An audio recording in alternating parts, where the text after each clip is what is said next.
আসসালামু আলাইকুম রহমতুল্লাহ। কেমন আছেন সকলেই? আশা করি সকলেই ভালো আছেন। দেশ ও প্রবাসে থাকা সকল ব্যাংকের সকল গ্রাহক, বিশেষ করে বাংলাদেশের সকল দুর্বল ব্যাংকের সকল গ্রাহকদের জন্য একটি মহামূল্যবান গুরুত্বপূর্ণ আপডেট নিউজ নিয়ে আপনাদের মাঝে উপস্থিত হয়েছি।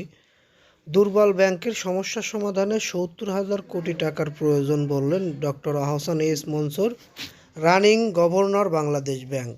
বিস্তারিত আমি আপনাদেরকে একটু ধৈর্য সহকারে জানার জন্য আগ্রহ দেখানোর বিষয়টি নিশ্চিত হতে চাচ্ছি। আপনারা জেনে থাকবেন যে আমরা আপনাদের মাঝে দুর্বল ব্যাংক সহ বাংলাদেশের ব্যাংক খাত নিয়ে অনেক গুরুত্বপূর্ণ নিউজ আপনাদের দিয়ে থাকি। তার মধ্যে আজকের নিউজটি আরও একটি বেশি গুরুত্বপূর্ণ হতে চলেছে, কারণ বাংলাদেশের দুর্বল ব্যাংকগুলোর সমস্যা এমনভাবে দাঁড়িয়েছে যে সমস্যাগুলো সমাধান না করা হলে আমরা ইতিমধ্যে 5টি ব্যাংকের অবস্থা দেখেছি। প্রায় 1 বছর ধরে এই 5টি ব্যাংক তাদের গ্রাহকদের কষ্টার্জিত জমানো আমানতের টাকাও ফেরত দিতে পারেনি। এখন পর্যন্তও সেটা দেওয়া সম্ভব হয়নি। আগামীতে কবে দেওয়া হবে এরও কোনো নিশ্চয়তা নেই। তবে বর্তমান বাংলাদেশে একটি ইসলামী ব্যাংক গঠন করা হয়েছে, সেটি সরকারি সম্মিলিত ইসলামী ব্যাংক। সেই ব্যাংকের মাধ্যমেই এই 5 ব্যাংকের গ্রাহকদের আমানতের টাকা ফেরত দেওয়া হবে। গভর্নর বলেছেন ৬৫ লক্ষ পরিবারের সুরক্ষা সরকার নিশ্চিত করবে। অর্থাৎ এই ব্যাংকগুলোতে আমানত রেখেছে ৬৫ লক্ষ পরিবার। ডক্টর মনসুর অব্যাংকিং আর্থিক প্রতিষ্ঠান এনবিআইএফ খাতের সমস্যা নিয়েও কথা বলেন। তিনি উল্লেখ করেন বর্তমান 9টি এনবিআইএফ আর্থিক সংকটের সম্মুখীন।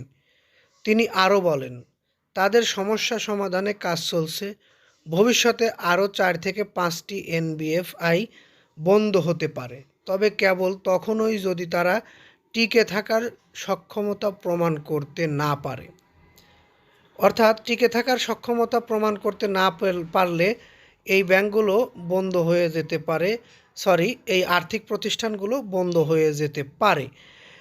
এরকম একটি সিদ্ধান্তও আমরা doctor Ahsan S Mansur, running governor Bangladesh bank, তার কাছ থেকে জানতে পেরেছি। বিষয়টি বাংলাদেশে দুর্বল ব্যাংক রয়েছে অনেকগুলো, তার মধ্যে 5টি ব্যাংককে একীভূত করে এই ব্যাংকের গ্রাহকদের আমানতের টাকা ফেরত দেওয়ার একটা প্রক্রিয়া চালু করেছে সরকার।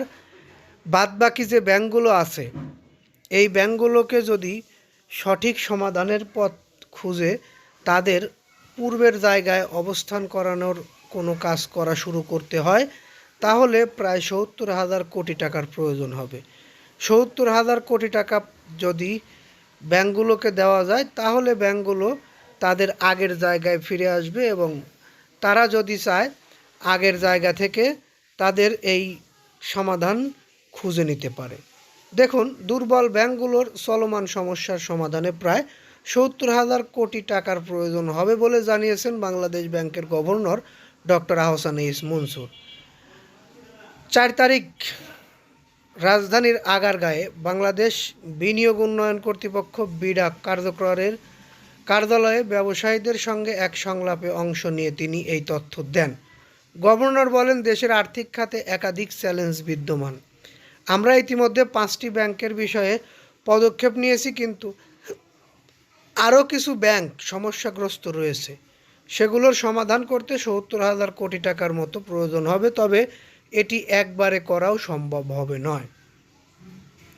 তিনি দৃঢ়ভাবে জানান এই ব্যাংকগুলোতে আমানত রাখা ৬৫ লক্ষ পরিবারের সুরক্ষা নিশ্চিত করবে সরকার। এই কথাটি আমাদের অনেক ভালো লেগেছে। আপনাদের কেমন লেগেছে? আর আমাদের নিউজগুলো যদি ভালো লেগে থাকে অবশ্যই একটি লাইক এবং কমেন্টে আপনাদের মতামত, বিশেষ করে পরবর্তীতে আমাদের থেকে এরকম নিউজ পেতে চ্যানেলটি সাবস্ক্রাইব করে বেল বাটন অন করে রাখবেন। এই আশা ও প্রত্যাশা রেখে এখান থেকে বিদায় নেই। আসসালামু আলাইকুম।